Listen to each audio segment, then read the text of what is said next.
What are the platforms of the future, and how can you turn them into businesses? Inbox Awesome brings together over 250 executives and innovators to discuss the future of work. Today on Life Tomorrow, we'll untangle how the nature of jobs will progress with the evolution of innovation and technology. I'm joined by Daniel Sieberg, who is the co-founder of Civil most recently, and also the former co-founder of NewsLab at Google, and the author of The Digital Diet.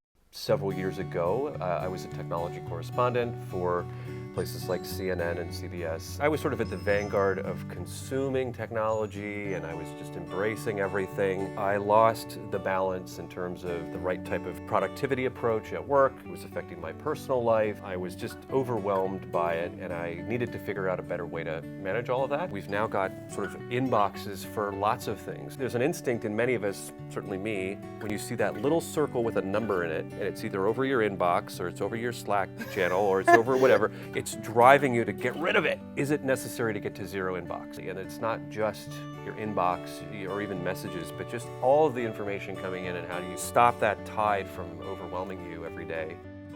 I'm joined by Aji Udezaway, who is the head of product at Atlassian Communications. Atlassian creates collaboration tools for teams of all sizes. You recently launched Stride, which is sort of this complete communication solution, and it really empowers workers to talk less and do more. So Atlassian is collaboration, workflow, and communication. And then I think the next layer on that is enrichment and assistance, which is we don't just let you sort it all out yourself. How can we help? How do we force you not to process all these messages and notifications in your own brain, which computers are good at? They're good at crunching stuff. Let them do it and tell me what's important, right? How effective do we want our tools to be? In other words, if they're great at managing our productivity and our communication, how can these tools help us to even take a step back? Maybe something like that can say, forget about all this other stuff. This is what's most important. Sometimes we need those triggers to just push us in the right direction.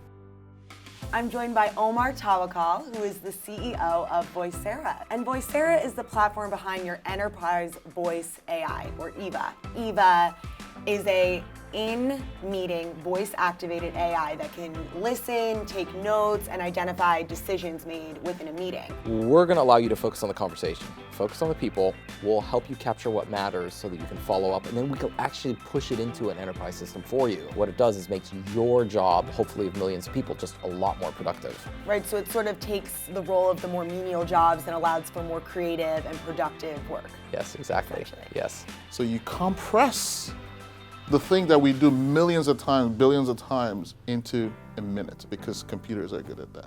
So cracking it up and making it much more digital, if you will, and much more easy to experience. Now that you've figured out what that link means and all the things that are interesting, what should be my lens on it? Do you know me well enough to know my voice and maybe suggest to me, here is how to craft the smartest message based on this input for you?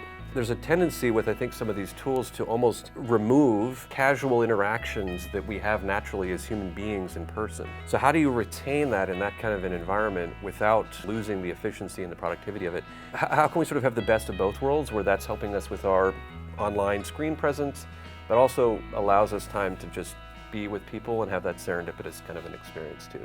Atlassian has a specific goal to be human at work.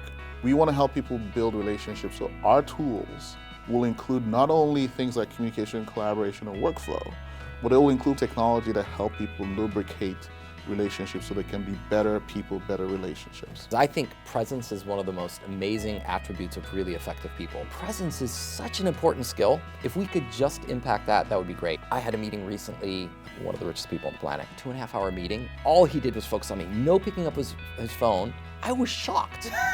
You go 3 or 4 levels down in the same company, that's not always the case. One of the largest indirect costs any company has is just meeting time. You leave one meeting and you have to go to the next, so you forget what the follow-ups are, and you're really not making good, productive use of your time. And so you would think you might want to optimize that just a little bit. Meetings are still unoptimized, if you will use a Silicon Valley term. You know, one inventor thing is a myth. The Wright brothers had each other, and they had a host of collaborators who helped them make a plane. So we sort of understand that fundamental thing. If you were at your desk alone, you wouldn't be collaborating, right?